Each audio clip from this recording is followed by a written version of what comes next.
जय हिंद दोस्तों। गुजरात के पास सर क्रीक पर भारत का मिलिट्री एक्सरसाइज होना है।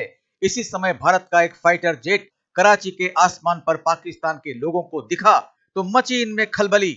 आज का रिएक्शन इसी बात का। अगर आपको वीडियो पसंद आए तो हाइप, लाइक और सब्सक्राइब करके कमेंट में अपनी राय जरूर लिखिए। आप जान के हैरान होंगे और उतनी ही हैरानी होगी जितनी मुझे हो रही है। अब आ जाएं जरा उस बड़ी खबर की तरफ। भारत का एक जासूसी तैयारा जो है वो कराची के पास देखा गया है, क्योंकि खतरनाक खबरें हैं। भारत जो है उसने अपने कुछ प्लेन्स जो है उन्हें कैमोफ्लेज किया हुआ है और इनके अंदर जो आईआरएस है उसका सिस्टम यहां पर लगा। इस वक्त बॉर्डर के उस पार और इस पार हो क्या रहा है? भारतीय जासूस तैयारे की कराची के करीब परवाज और उसके अंदर ऐसे जदीद तरीन एवियोनिक्स इलेक्ट्रॉनिक वॉरफेयर नस्ब होता है जो कि एक कमांड एंड कंट्रोल सेंटर की तरह एक जंग में काम करता है, जो कि दुश्मन को अंधा करने की सलाहियत रखता है। भारत ने अपनी त्रिशूल बड़ी फौज जो है फौजी मशके वो उनका आगाज कर दिया है। तुर्की और इसराइल के दरमियान जंग की आग भड़क चुकी है। इसराइल तुर्की को गजा से निकालना चाहता है। इसके अलावा अफगानिस्तान जो पाकिस्तान के साथ आबी जारियत पर उतर आया। पाकिस्तान और अफगानिस्तान के बॉर्डर पर एक दफा फिर दोनों तरफ से गोलाबारी का आगाज हुआ। ताज़ा खबर आ रही है कि मतलब रात को एक बड़ा हमला किया गया। 30 अक्टूबर से अब 10 नवंबर तक खतरा है। भारत ने सर क्रीक और राजस्थान बॉर्डर पे फौज लगानी शुरू कर दी है। और त्रिशूल जो है basically it is a component of which is saying के थ्री शूल, तो तीनों अफवाज को इसमें इन्वॉल्व किया गया है। तो लगता है कि ऑपरेशन सिंदूर 2 यानी भारत ने जो पाकिस्तान पर अटैक करना है that's on the way. Run of Kutch पर भी आप देख सकते हैं कि ये फौजी मशकें की गई हैं। इसके अलावा इनकी आर्मी, नेवी, एयरफोर्स की मुश्तरका फौजें जो हैं, पाकिस्तान की जो 2 दिन के लिए बंद किया गया हवाई हदूद को बंद कर। अच्छा जी, अब आ जाएं जरा उस बड़ी खबर की तरफ जिसका मैं जिक्र कर रहा था कि जनाब भारत का एक जासूसी तैयारा जो है वो कराची के पास देखा गया है।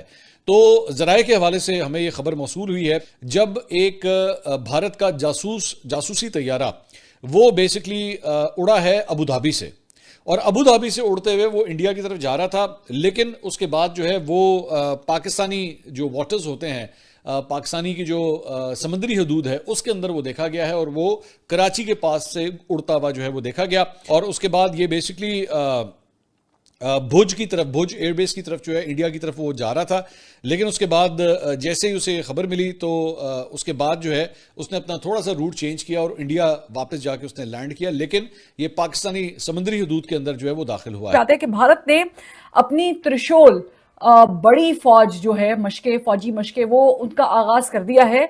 और त्रिशूल जो है basically it is a component of which is saying के थ्री शूल, तो तीनों अफवाज को इसमें इन्वॉल्व किया गया है। 30 अक्टूबर से ऑनवर्ड 10 नवंबर 2025 तक ये जो फौजी मशकें हैं ये जारी रहेंगी। रन ऑफ कच्छ पर भी आप देख सकते हैं कि ये फौजी मशकें की गई हैं। इसके अलावा इनकी आर्मी, नेवी, एयरफोर्स की मुश्तरका फौजें जो हैं वो इस वक्त मुख्तलिफ जगहों पर मौजूद है जहां पर ये एक ज्वाइंट ऑपरेशन किया जा रहा है पाकिस्तानी बॉर्डर की करीब। और यूं प्रेजेंट किया जा रहा है कि अब हम जंग की तैयारी कर चुके हैं और अभी हम कभी भी हमला कर सकते हैं, तो इंडिया कभी भी पाकिस्तान पर हमला कर सकता है। जो भारत की वजारत दिफा है उसके मुताबिक ये मश्क जो है वो दुश्वार इलाकों में ऑपरेशन की मश्क की गई है। यानी अब की बार लग ये रहा है कि शायद कोई सीधे रास्ते से भारत अटैक नहीं करेगा, भारत कुछ और सोच रहा है, कोई दूसरा रास्ता अपनाया जाएगा।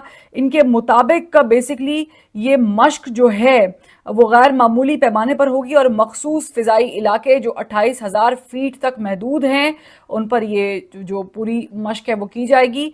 और ये कार्रवाइयां जो हैं ये इसलिए की जा रही हैं कि पाकिस्तान को एक बार फिर अटैक किया जाए। सर क्रीक और रेगिस्तानी इलाके में ज़मीनी ऑपरेशन भी जो है वो किया जा रहा है कि वो अपनी को प्रैक्टिस कर रहे हैं। इट्स बिकॉज कि किसी भी वक्त पाकिस्तान पर वो हमला करने की तैयारी रख। सोचा कि उन पर गुजारिश ज़रूरी है आपके सामने मैं रख दूँ क्योंकि खतरनाक खबरें हैं। उनके आज के वीलॉग के मुताबिक तो लगता है कि ऑपरेशन सिंदूर 2 यानी भारत ने जो पाकिस्तान पर अटैक करना है दैट्स ऑन द वे, और कोई ना कोई अटैक का सीरियस अब खतरा आ गया है क्योंकि एडवेंचर इंडिया कर सकता है। पाकिस्तान की जो 2 दिन के लिए बंद किया गया हवाई हदूद को बंद कर दिया गया है, जाहिर है उसका कोई ताल्लुक जो है वो ऐसी इतलात से हो सकता है। और दूसरा, मरियम नवाज की सिक्योरिटी सारी की सारी तब्दील कर दी गई है। वजह यही बताई जा रही है कि उनकी बड़ा सीरियस थ्रेट्स हैं लद्दाख के ऑपरेशन के बाद। और मैं गुजारिश किए चला जा रहा हूँ कि ये सिर्फ मरीम नवाज या वो वजीर नहीं है जो सामने आते हैं, बल्कि मुस्लिम लीग की तमाम लीडरशिप को कुछ अर्सा जो है वो एक्स्ट्रा ऑर्डनरी एहतियात करनी होगी, क्योंकि अब ये रडार पे या हिट लिस्ट पे आ चुके हैं।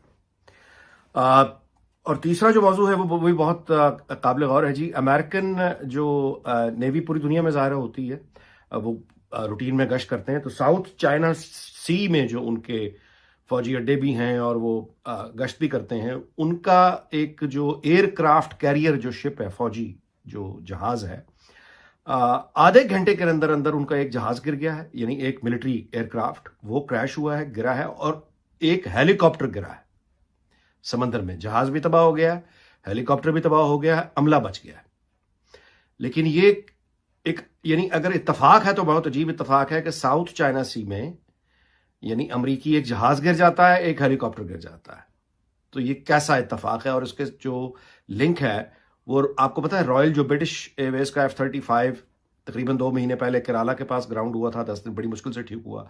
फिर जर्मनी का एक जहाज जो है वो उसने इल्जाम खुल के चाइना पे लगाया।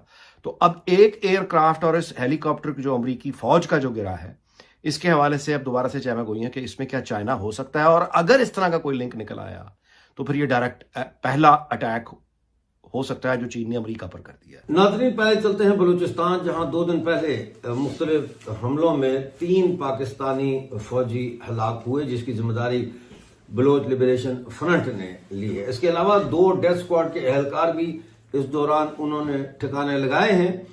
और एक हमला हुआ है आज डिप्टी कमिश्नर की गाड़ी पर, ये केच के डिप्टी कमिश्नर हैं, उसकी तफसीलात हमारे पास आ चुकी हैं, वो मैं आपके खिदमत में पेश करता हूं।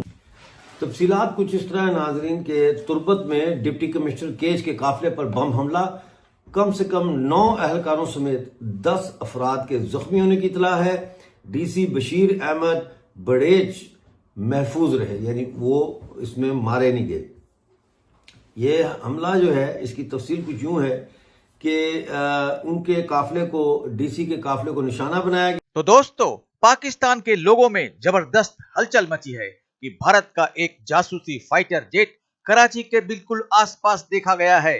पाकिस्तान तो वैसे ही डरा हुआ है कि गुजरात के सर क्रीक के पास भारत अपने तीनों बेड़ों, इन्फेंट्री, एयरफोर्स और नेवी के साथ मिलिट्री एक्सरसाइज में 30 अक्टूबर से कायम रहेगा। ऊपर से भारत के फाइटर जेट का कराची के आसमान में देखा जाना उनकी रातों की नींद को हराम कर चुका है। ये जो हमारा सर क्रीक के पास मिलिट्री एक्सरसाइज चलेगा, ये एकदम पाकिस्तानी बॉर्डर के पास लगा हुआ है। इसीलिए पाकिस्तान भारत का ये पहल आने वाले जंग के आगाज के रूप में देख रहा है। वैसे भी भारत का ऑपरेशन सिंदूर अभी खत्म नहीं हुआ है, बस उसे पॉज पर रखा हुआ है। इसलिए पाकिस्तान के दिमाग में बस यही चल रहा है कि भारत कभी भी पाकिस्तान पर हमला कर सकता है। भारत की तरफ से ऑपरेशन सिंदूर 2 के तहत पाकिस्तान पर हमला किया जाएगा, इसका खूब चर्चा पाकिस्तान में चल रहा है। उनका सोचना है कि भारत सीधा सीधा अटैक नहीं करेगा, बल्कि कोई सीरियस सा अटैक करेगा। इसी डर से उन्होंने अपने ऊपर से हवाई मार्ग किसी अनियमित उड़ान के लिए पूरी तरह से बंद कर दिया है। साथ ही उन्होंने अपने बड़े बड़े सरकारी मंत्रियों और ओहदेधारियों के सिक्योरिटी को बढ़ा दिया है। उनको डर है कि ये सारे लोग हिट लिस्ट में हैं। इनको समझ ही नहीं आता कि भारत इन चूहों पर वार नहीं करता, भारत वार करता है आतंकवादियों पर और उनके सरगना पर। भारत के ऑपरेशन सिंदूर 2 का पहल ही होगा पाकिस्तान में पलने वाले ये आतंकवादी और उनके आका। इसलिए इन आकाओं की टट्टी उतर रही है। उधर हमेशा की तरफ फिर से बलोचिस्तान के बलोच लिबरेशन आर्मी ने 2 दिन पहले पाकिस्तानी फौज के 3 जवानों को ठोक दिया। बलोचों की लड़ाई आजादी की लड़ाई है, अपने ऊपर होने वाले अत्याचारों की लड़ाई है। तो मिलते हैं अगली वीडियो में, तब तक जय हिंद, जय भारत।